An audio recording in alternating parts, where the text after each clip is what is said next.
and addresses, and he went to these addresses and started knocking on doors, and lo and behold, there are no kids there, or very few kids there. I think once they got wind of him being there, they started shuffling kids around, like, bring them in, bring them in. You think you just fell out of a coconut tree? Men do not menstruate. Some women have penises, right? Some men have vaginas. Oh man, you don't want a grandkid? Oh man, well dude, you're a weak man, dude. LGBTQIA+++, and then we included men who dress up like women and mock women, like influencer Dylan Mulvaney. Everything Manly Podcast is a place where men can come to be taught and encouraged to think and act like men in a world where men are being feminized. Jon and Tommy are two men who want to encourage men how to think and act in a feminized world. Hey guys, welcome to another Everything Manly podcast. Jon and I are back today, and we decided, since this is season 3, the beginning of the year, we're going to talk about some goal setting for men. I look like an old man with these glasses on. I like it. No, I don't. I'm glad you do, because I don't. Down around my nose. But anyways, so we decided let's talk about goal setting for men and the beginning of the year here. But before we get started with that, we got to talk about the latest update here in Minnesota. We've got a young man named Nick Shirley who had a YouTube channel. Yeah. He's gotten over 100 million views. This young man went into Minnesota to do a documentary on Islam and Christianity and the founding of our nation, similar to what the podcast we did a few episodes back. He went in to do this documentary, and then all of a sudden people are coming out of the woodwork saying, I want you to see all the corruption in this city. Right. And so from there, he shifted the documentary from the difference on Islam and Christianity and the foundation of our country to exposing the government fraud in Minnesota. And he had documentation, so how much the government has given these daycare facilities and addresses, and he went to these addresses and started knocking on doors, and lo and behold, there are no kids there, or very few kids there. I think once they got wind of him being there, they started shuffling kids around, like, bring them in, bring them in. So this thing could be upwards, some people are saying, of $9 billion in fraud. So this is a very deep pit that I think a very big can of worms that this young man's opened up. It makes you wonder how stuff like that can go for so long.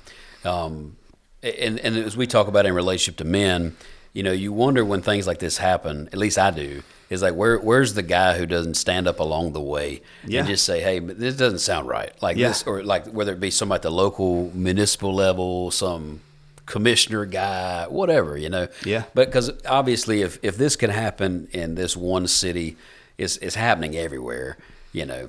And so I just think from the perspective of looking at it, not even politically, but just looking at it from the perspective of men, is to say these are elements like we've talked about in previous episodes, right? Podcast. About truth, you know, integrity, doing hard things, speaking up when it's hard, you know.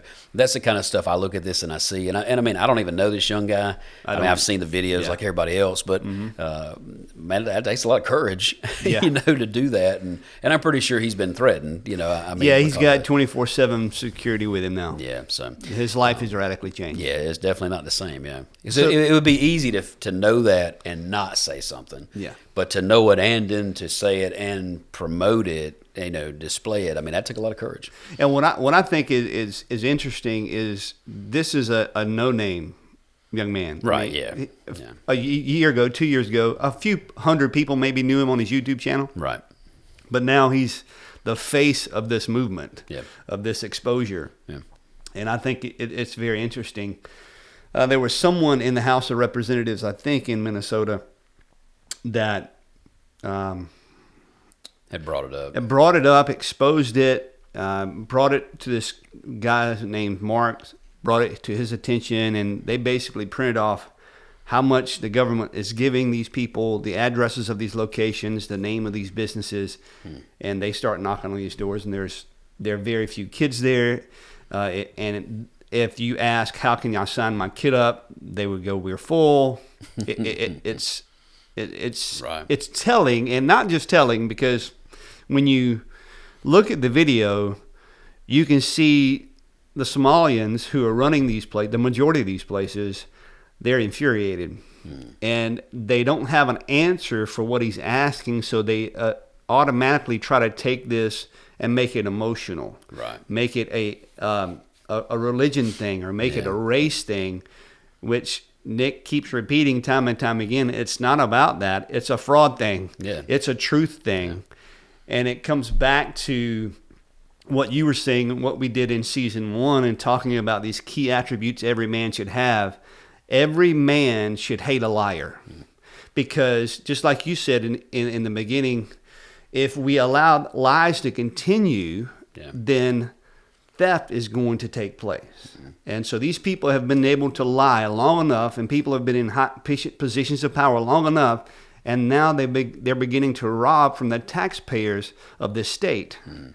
And if someone is not willing to stand up and to be a man and say, I'm going to expose these lies to the truth, I'm going to bring light to this darkness, then the theft will continue to take place. But now it looks like, because someone was willing to stand up, whoever that was in Minneapolis, Minnesota, who was willing to stand up and tug Nick Shirley on the shirt and go, look at this. Yep.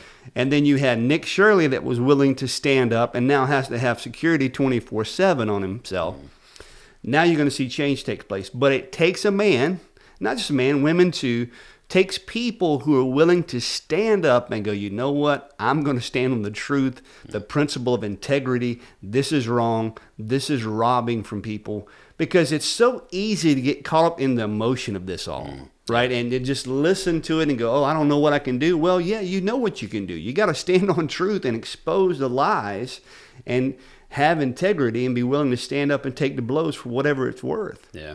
So. One of the things I think about, too, when we talk about this and we see all these other things happening is like what you just mentioned, this idea to distract.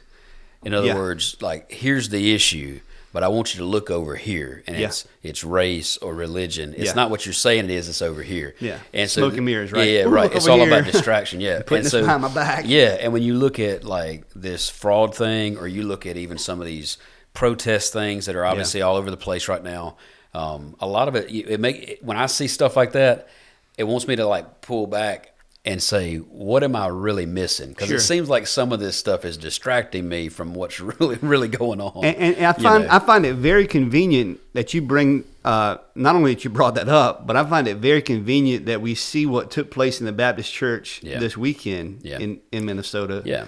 That could just been a huge distraction from what is really taking place. Really going on. Like, put me in jail, put us 30 people in jail, let us make this scene here, and that way you'll really forget about what's going on. That's what I'm saying. I mean, and I'm not saying those two things are connected, but when we haven't done the research. I don't know, but I would say definitely when you look at it just in general. Now this one city, and I've never even been to this city, but that one particular city has taken a lot of cameras on it right now. Yeah. But I think that the media is really good about taking those kind of stories, maybe taking your eye off the ball, putting you somewhere else. And so I would just say to men, be discerning, pay attention. Yeah. Because it may be that it's not what's happening in Minnesota, it may be what's happening in your community. Don't be distracted by those, types of things that would take your eye off the ball, and pay attention to your surroundings for your family and your community you serve and whatever it might be, that you can be an effective, help in those cases. And just a word of advice. I've been in the church scene a while, John. You're a pastor. If something, let's just talk about what happened at the Baptist church. Yeah. This past Sunday. If that happens to your church and people begin coming in there just to try to irritate and agitate, I can tell you trying to talk to them on a civilized level is not going to get you anywhere. And I'm not saying be mean and be nasty or be a butthole. No, I'm not saying that. But I'm simply saying the best thing you can do is expose the truth. And so all you really need to say to these people, nothing I can say to you right now is going to satisfy you. You're here just to irritate and agitate people. And I can't really say anything to you right now that's going to appease you because you don't want to be rational. You don't want to be reasonable. Look at how you entered this place. This is a place of worship. This is a place of worship unto the Lord. And you've entered it yelling and screaming, hands up, don't shoot. Do you see anybody here going to shoot you? Right. You know, so just nothing I can say to you right now is going to satisfy you. So please, could you just leave? Yeah, that was definitely an invasion of private space, and the church that's an example of a tense thing where we want people to feel welcome, right? Yeah, you do. And every church has on their sign, everybody's welcome. You know what I mean? But there also comes with this caveat that there are expectations, right? And clearly this was done for clicks and views and whatever else. And I agree with you. In that case, and we were talking about it off the air, but like you really can't win in the public eye. You know, you're not going to be able to win. So if you physically manhandle these folks and throw them out the door, or you soft pedal on it and whatever, you join arms with them. No matter what you do, it's going to be dissected. And so I feel for this pastor guy because it seemed to me, at least from what I saw, he was caught off guard. Oh, yeah. Now, I do question the fact of how you could be in a city like that with what's going on in that city and be caught off guard. Yeah. If it was me and it was happening in my little town, I would sort of expect this probably coming down the pike. Yeah. Be ready, so guys. It seemed kind of odd that there was such an ease to it to me, but that's just me being skeptical. Yeah, maybe they were shocked. Yeah, I mean they were just completely shocked, I suppose, whatever, and whatnot. And I don't operate in a metropolitan area. Yeah. So, and I know working among those kind of areas when I work with other churches, you're used to whatever. People just come off the street, all kinds of stuff. So maybe it just seemed normal, but then it erupted into something. But I agree with you. I think that trying to be rational, trying to have a logical conversation, doesn't make any sense. And that's one of the things that was even brought up in that video. He was like, "Hey, well, have you tried to talk to them?" And that guy's like, Do you think I can talk? Do you think I can talk to them right now? They're walking around shouting at my people, Yeah. Like, I gotta make sure my sheep are okay. I gotta get them out of here. So that was definitely a tough situation. I don't know what'll come of it. I feel like nothing is going to come of it. Yeah. I think nothing will happen. I think that sadly, there's not going to be anybody in trouble for that. Yeah. And that's the thing that is kind of frustrating. Is that I feel like if we soft pedal on things like this, then it just gets worse. And clearly they would not have tried that at a mosque. No. Right? They would not have tried that even in any other place of worship, I don't believe. No. I think in that sense, the Christian church was probably the soft target. And it will always be. It was easy to walk in. It will always be that way. Yeah. I mean, because the Lord Jesus tells us that we should love our enemies, but at the same time, we should not be a doormat. There should be standards that we expect for anybody, right? Like you said, a decorum that we should have. Yeah, sure. When we enter a house of worship, and we want to learn or listen to somebody's message. I've been into several. When I was in a religious class, you had to go into the Hindu temples and the Buddhist temples and a Muslim mosque, and I could only imagine if we went in there and did that. I mean, they would have said, "What are you doing?" Yeah, it's crazy. Like you just wouldn't have done that. No, it's not the way. And if you want to exercise your freedom of speech, then exercise it out in the streets. That's right. Exercise. And obviously we're proponents of that. Yeah, because I do a lot. You do it all the time. I mean, I support that. Yeah. I have no problem with that. They should have that freedom, but once again, like you said, this is private property, and there's a certain standard in which you should handle yourself, and you are welcome to come on in. Yeah. But you can't come in here yelling, screaming, hands up, don't shoot. Anyway, so. But that's another subject. Yeah, and I guess we'll see how it unfolds in the days ahead. Maybe it'll be interesting. We'll address it on a podcast, maybe. Yeah, maybe. If it turns into something more. I do hope that somebody's going to be held accountable for the way these people acted. Yeah. But even if they don't, the Lord is in control. That's right. All right, man, let's move on to the goals. And let's talk about the difference between goals and New Year's resolutions. I think New Year's resolutions are something that can be, okay, this is something cool to do. But then you get 2-3 weeks into the year and you just kind of throw it to the side. Me, I've always been a proponent to set some tangible goals. And even if you don't achieve all of those goals, to put them down on the calendar, to put them down somewhere where you can begin to look at them and measure, okay, how am I doing? Am I achieving what I set out to do this year? Because I think goals are a little more doable. It's not this empty motivation. You actually put something on paper and you're going, okay, I'm going to strive to do this. What do you think about that? Well, we probably have redefined the word resolve. You know, if you probably took resolve as what it really means, then it would be, I am resolved to do this, like, and that kind of thing. And I think, well, like you say, we've made resolutions as being wishful thinking, or inspirational thoughts or whatever. And I do see, I guess there's a distinction. I get what you're saying about it. I don't think people make resolutions and set out to achieve them very often. I'm not the kind of guy that makes those kind of New Year's resolution type things. I know some people really make a big deal out of it. I just personally have never done that. But I do agree with you. There's definitely, mental goals that you make, and some of that as a family.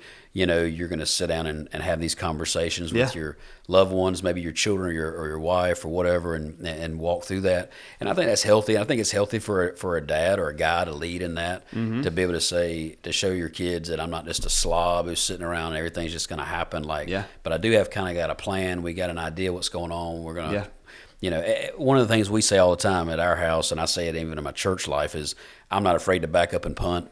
And so there's times where adjust. Right, we might set out to do something, and I go, that didn't work, and then we back up and we punt, and we try again, and I think that's okay. I think that's okay. I'd rather do that than do nothing. Exactly. I mean, because see, even in you describing the humility to back up and punt, right?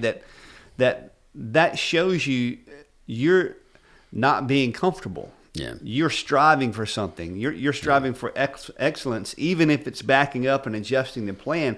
Hey, you got a plan to start with. Yeah, that's right. I mean, what we see, and one of the reasons why we started this podcast, is we see men and young men who are just so comfortable sitting on the couch, twiddling their thumbs, playing a video game or whatever it may be. We want to challenge you to quit being comfortable and start striving toward a goal, even if the goal may seem lofty. And as John's explaining, you know what, hey, maybe I bit off too much here. I need to back up and make some adjustment. Right. But at least the goal has been set, and you can adjust as you go along. Yeah, sure. Right. Yeah. So, I thank the Lord for that idea. Yeah. And, you got constant distractions, and I see it. I mean, there are times that I go to do something, I'm like, oh, it's on my phone. And I go to my phone and I get distracted with a text or a response to social media. I'm like, wait a minute, why was I on my phone to start with? Yeah. I got to refocus, right? And so it's going to be a constant fight for your attention, a constant fight of killing the flesh of just wanting to be comfortable in your life, to want to set these goals and want to strive to achieve them, because your world is going to do everything it can, man, to suck it out of you and to make you just lay on the couch and be a slug. Yeah. Well, it's interesting you mentioned distractions. I don't know, you may have seen the article that came out, or there was an interview and then they wrote about it, and I hadn't really thought about it, but they were saying how Netflix was that, they make their own movies now, they fund their own programs, that distractions have changed how they do their films now. Really? Because when people watch from home, it's not the same as being in a crowd of strangers at a theater. And when you're at home, you're watching the TV and you're watching your phone. So they're telling the directors, hey, you need to restate the plot line numerous times throughout the movie, because people only digest a little bit at a time. And it's wild, and they were just saying how, no, this is legitimately how we're figuring we have to do our movies now, because you'll be 30 minutes in and go, what was this thing about again?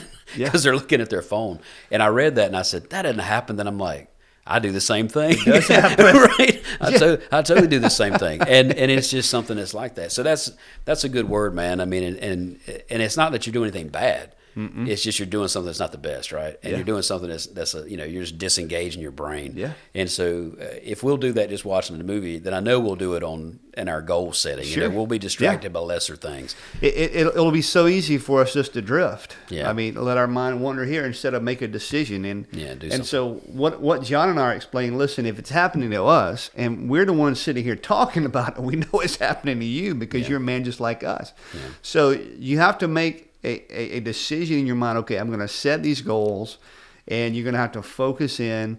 I mean, don't stress out about it. But like I tell the leaders at the ministry, write something down, and if you write it down, it's something about writing it down or typing it up and putting it someplace where you can see it that'll make it more attainable for you. Yeah. So here are the 4 categories I would encourage you to think through when you're setting your goals: faith, family, work, and your body. So you got your faith in Christ. This is a Christ-centered podcast. We believe in Jesus. So how are you going to grow in your faith in the Lord this year? Maybe you're an unbeliever listening to this. I'm going to encourage you to grow in your faith in Jesus Christ this year. Get your Bible. If you need a Bible, hey, reach out to us. We'll send you one.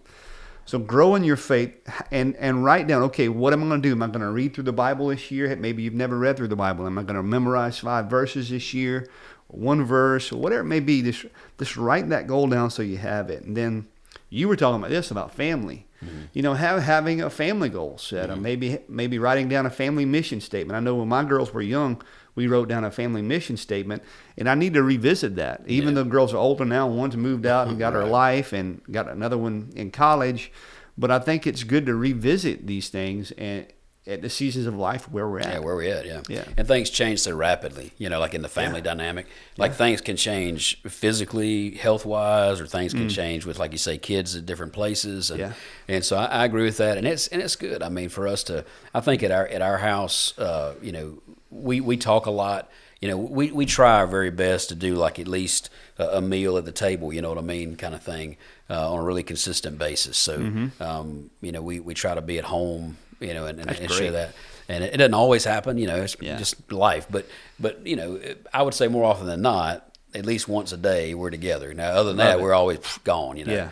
And I think a lot of that stuff just happens in the normal rhythms of life. Mm-hmm. And it doesn't have to be, and I would just say to guys, like, it doesn't have to be some sit down with like a white chalkboard thing and, you're, all right, listen up, children. Everybody's in a little semicircle. I mean, I'm just saying in the normal rhythms of life, you're going to say, hey, look, this is what I got going on at work. This is what your mom's got going on. This is what your sister, whoever, your brother, and I think that's a healthy thing. And then everybody kind of is on the same page, and you go, man, we're supporting you. We know you got these things happening. We want to be able to support you in it. And a lot of times at our house, it's just an advice session, where the kids are sitting around going, hey, I'm thinking about doing this. What do y'all think? Yeah. And I think those are legitimate conversations to have. So I think it's good. And so I think in a way you end up kind of setting goals in a natural way. Yeah. And then if you're doing that consistently, then you're kind of staying on top of where we're at with things. How did that job go, or how did this go, or so. Yeah. It helps.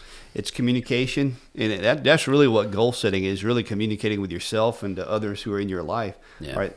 This is what we're seeking to do. Hey, how you're doing with that? Yeah. And maybe you're a single man, you're listening to this like, well, I don't have a family. Well, you do have a mother and father. Yeah. So how are you going to better connect with them? How are you going to better serve them this year? How are you going to look outside of your selfish bubble and go, okay, what can I do to help them? What can I do to love them? So that's a good word. Everybody's got family. Yeah. So you got your faith. How are you going to grow in your faith? How are you going to grow and mature as a family? And then your work. What are you going to bring to the table? Maybe it's a workplace, you just started the job, and there are a million skill sets you can learn, but maybe just really kind of focusing on one or two that you really want to excel in this year. Maybe it's the specific field that you're in, and just maybe go to your boss to go, okay, what could I do to better help the company this year? Yeah. And just let him, hey, go give me one thing that I could just get better at, and focus in on that thing and really set a goal to be better. And when you look back at the end of the year, go, okay, how did I do? Did I exceed it? Did I succeed in that goal? Well, I think with that too, I mean, that's a good word. I like that, because I think a lot of people nowadays, and guys in particular, if you listen to them, we've got this consumer mindset. So we want to take, like from a company or whatever. Sure. We want to take. How much can they give me? They owe me.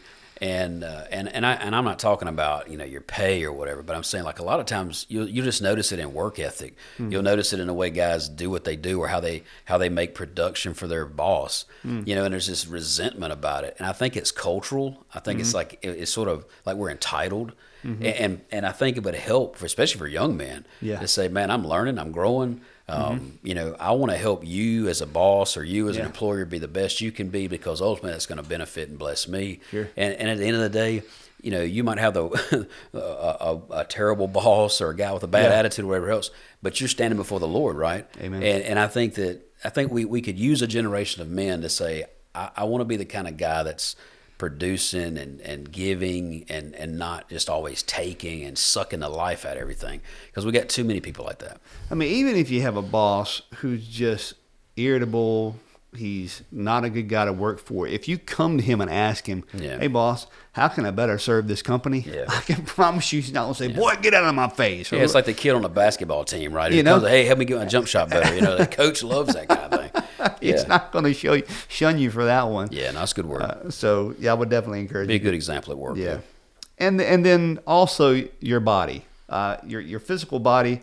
I would encourage you to think through, okay, what habits are in my life health wise that I need to help, what I need to curb or challenge myself in. Have you gained too much weight, or are you eating too many unhealthy things? And just say to yourself, okay, what can I do to weed some of this stuff out? I mean, you know yourself. I don't know you. You know yourself. Right. And I would encourage you, especially the men who are getting older, monitor what you're eating, what you're putting in your body. Are you still moving? Are you still active? Because the older we get, the more important it is for us to be active, to be stretching, to be working out, to watch our bodies. Because as we steward these bodies, we have longevity. But if we don't steward them well, then we're going to come crashing to an end. No, that's a good word. So I definitely encourage you in that area. We do. If you guys are interested in the area, we do have a little farm out here called Right Way Farms. You can go to our website, rightwayfarms.com, and if you click on the recipe help button, you can go to the section in the website that has a health, and we have recipes there for you eating. We also have exercise tips, and just some other stuff there I think will be beneficial. It's free of charge to you. I mean, if you guys want to give something, you can. There's a button there for you. But it's a gift from me to you to go there and to look around and maybe bring these disciplines that we're talking about with the body into your life that maybe help you. Maybe you haven't even thought about it. Maybe they've been going through life and haven't thought about it. But hopefully us talking about it here today may bring some of that up. So we got faith, we got family, we got work, we got the body. Any other category that you would want to add to this type of goal setting for the year that you can think of? Yeah, I mean, I think that kind of covers the gamut, man. I mean, that's kind of, because I think about goals in those terms. I mean, maybe not those exact categories, but the idea of there are certain things that will be spiritual goals. Maybe you have maybe some physical goals, maybe some emotional goals. You know what I mean? And that's sort of all in there, and that's sort of how I think about it. And I think that's a healthy mix, because you don't want to be one or the other, right? Like, you don't want to be the guy who's like, okay, I'm pursuing my health, which means I'm going to go to the gym. And I'm going to forsake my family. Right? You know what I'm saying? Like those things, that doesn't work. Yeah. But and that's what I mean. I think that's a healthy balance. And I don't know that it's all like in those categories, 25, 25, 25, 25, but percentage of your time. No. But I think it's healthy to divide up a little bit mentally and say, how much of this matters? Because sometimes it might be that your family, you might be in a season of life where you're like, man, I need to dump a lot more time in this right now. This is a priority right now that I've got, more than something else. And I think the Lord can show you how to do that. You'll get the wisdom to do that. But I think that's a thing just to be discerning about. And I think what you say about discerning and adjustment to your goals, to what you want to achieve, because there has to be room for adjustment. I mean, there may be more time that your family needs you. Like we had that surprise last year with Melanie with her cancer. Right. Man, we had to adjust our entire year. Sure. And praise the Lord that we had the bandwidth and the flexibility to do that. Yeah. So I'm going to tell you, if you think you're going to write these goals down and set them in stone, and okay, I'm going to do it this way, I'm going to promise you. They'll get thrown a curveball. Life doesn't work like that. Yeah, you've got to be able to adjust and to go, okay, well, I've got to change some things here, and I'm going to have to take less time here to be able to work with this. But what we're saying, what we want you to do is just begin to pin some things down so your trajectory can begin to head toward a position of excellence in these areas, but to have that adjustment. And one more thing I do want to talk about, and we've talked about this in previous podcasts, the importance of accountability, the importance of brotherhood around you, however you want to word that, having people around you to check in with you every now and then. Hey, how are you doing with these things? How are things going for you? Maybe it's for you as a young man, you want to focus on purity. You're just tired of being succumbed to lust and pornography or whatever it may be, and you're going to need somebody to come alongside you in that area. Right. And I mean, even with all these goals, I mean, it'll be good to sit down and talk with somebody. Hey, these are some things I have set for the year. Check in with me in May and see how I'm doing here. Yeah. And it's just another layer to add on to go, okay, I have some accountability now. That guy's going to ask me how I'm doing with my goals. Yeah, that's a good word, man. Yeah. Yeah. So, all right. So that's really all I had for goal setting. If you can think of anything else, John, we can tag on to it. But just what? Go ahead. No, I was gonna say I got a friend of mine. He likes to say this, and he's got this from some other source, but and I'm gonna paraphrase him. But as I think about what he's saying for men, and it kind of in my mind it shapes around goals, and that is, he said he wants to be the kind of guy that is hard to kill, hard to hurt, and impossible to make whine or complain. I love it. And that's his goal, right? He's like, what that means, that involves him spiritually, physically, everything. He's like, I want to be hard to kill. Yeah. I want to be hard to hurt. Yeah. That could be phically or emotionally. Yeah. And I want to be the kind of guy that's impossible to make me whine or complain. That's right. I'm like, I can appreciate that. That's you know what I mean? And that means putting yourself in some hard situations. Yeah, and it'd be like, you know what? I'm not going to complain though. That's right. right. I'm going to trust the Lord and move on. That's right. And so I think those kind of things is the mindset that I'm like, I can appreciate that. I love it. Whether you accomplish it very well, I mean, but I can appreciate that motivation. And, that's great. And say, because I mean, for your family, for your community, to be that kind of guy, and that involves discipline and all the things we've talked about in the past. It does, and it comes back to what we talked about in the beginning of the show with Nick Shirley. I mean, be a man of character and integrity. And it starts with being someone who says, I want to get my house in order. You know, I want to get my act together, and here's some basic goals here that can help me do that. And when you become a man of character and integrity, you're going to want to expose thieves and a bunch of liars.